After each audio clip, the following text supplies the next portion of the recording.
Pour cette recette, il faudra commencer par réduire en purée 3 bananes bien mûres. Vous pouvez prendre des petites bananes, c'est bien suffisant pour cette recette. Inutile que ce soit complètement lisse, vous pouvez faire en sorte d'avoir encore quelques petits morceaux. Ajoutez une cuillère à café de levure chimique sans gluten si vous le souhaitez.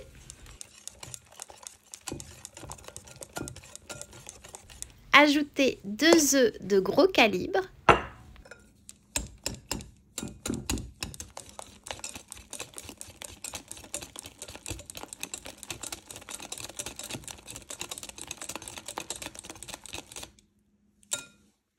Et 3 cuillères à soupe de chocolat en poudre. Vous pouvez également utiliser du cacao non sucré, mais ici, j'utilise un chocolat en poudre fait maison.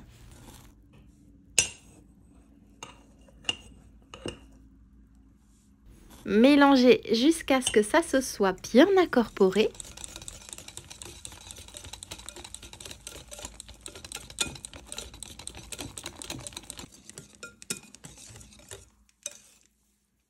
Ensuite, il vous faudra torréfier 350 g d'amandes. Ici, j'ai des amandes sans la peau, mais vous pouvez choisir avec la peau, ça n'a pas d'importance.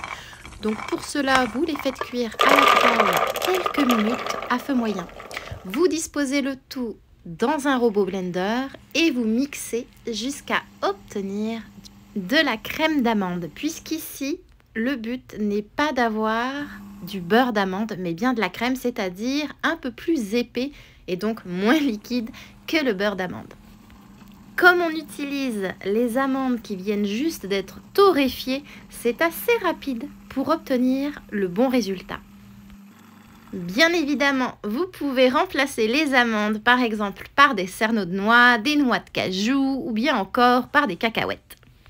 Il vous faudra l'équivalent de 240 ml de crème d'amande. Comme vous pouvez voir, elle est assez consistante encore.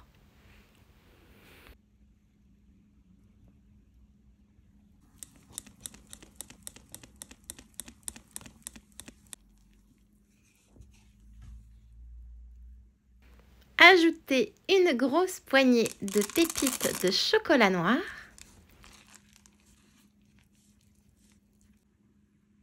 Disposez dans un moule à cake de 20 cm de diamètre et ajoutez par-dessus des amandes hachées également torréfiées. Une petite poignée suffira.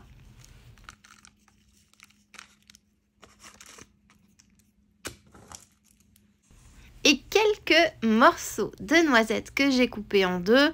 Tout ça va apporter en plus d'une riche saveur, vraiment quelque chose de croquant derrière le moelleux de ce gâteau. Puis cuire au four en bas du four à 180 degrés pendant environ 55 minutes à 1 heure.